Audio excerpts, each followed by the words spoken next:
বিটিআৰত আদানী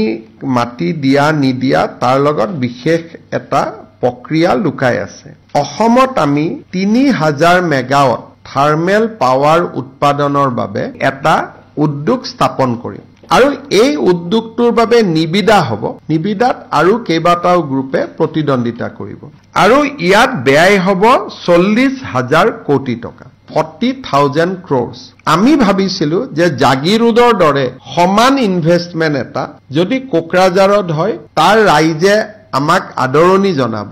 আৰু বিটিএডিৰ উন্নয়নৰ প্ৰক্ৰিয়া ত্বৰান্বিত হ'ব কাৰণ 40,000 crores ইনভেষ্টমেন্ট মানে মিনিমাম 1 লাখ মানুহে ডাইৰেক্টলি ইনডাইৰেক্টলি তাত এমপ্লয়মেন্ট পাব কিন্তু এনেকুৱা বদনাম লব খোজা নাই যে আমি কোনোবা ট্ৰাইবেলৰ মাটি আমি দখল কৰিব খুজিছো এই 3000 মেগাৱাট শক্তি উৎপাদনৰ বাবে আন স্থানত আমাৰ মাটি ইতিমধ্যে নিৰ্ধাৰণ কৰা আছে আমি মাত্ৰ বিটিএডিত ইণ্ডাষ্ট্ৰি যেটাকে এডভান্টেজ অসম হল 5 লাখ টকা ইনভেষ্টমেন্ট আহিব বিটিএডিয়ে মনত ভাবিব যে গোটেইখিনি অসমে লৈ ললে আমাক একোৱে নিদিলে সেই কাৰণেহে আমি তেওঁলোকক দিয়াৰ এটা প্ৰস্তাৱ দিছিলো কিন্তু তেওঁলোকে যেহেতু নিজে নালাগে বুলি কৈছে আমাৰ অতিৰিক্ত মাটি মজুত আছে আৰু নৱেম্বৰত তাৰ আধাৰশিলাও হ'ব আৰু উদ্যোগটো আগবাঢ়িও যাব গতিকে তাৰ কাৰণে আমাৰ জোৰ জবস্তি কৰা কথা নাই কিন্তু ৰাইজে এটা কথাও জানিব লাগে সেই 4000 বা 3000 বিঘা মাটি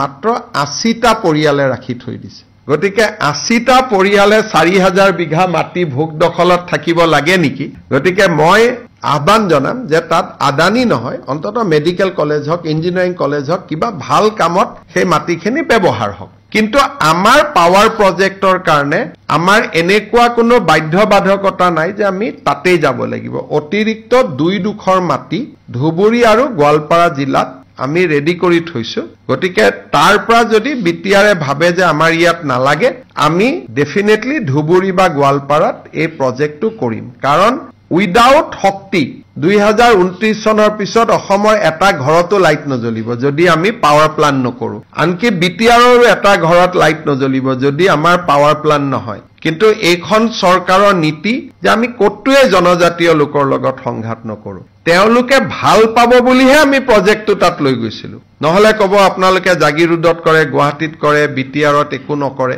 আমি সেই কাৰণেহে গৈছিলো কিন্তু আমাৰ ধুবুৰী আৰু গোৱালপাৰাত মাটি ইতিমধ্যে ইনফেক্ট ৱালৰ কামো চলি আছে কাটাতাৰৰ বেৰা আদিৰ কাম চলি আছে ভাৰত চৰকাৰৰ পৰা আমি কোল লিংকেজো পাই গলো গতিকে এই প্ৰজেক্টটো নিৰ্ধাৰিত সময়ত নৱেম্বৰত এই 40,000 কোটি টকা বিনিয়োগৰ আধাৰশিলাও হ'ব আৰু আমি কামত আগবাঢ়িও যাব পাৰিম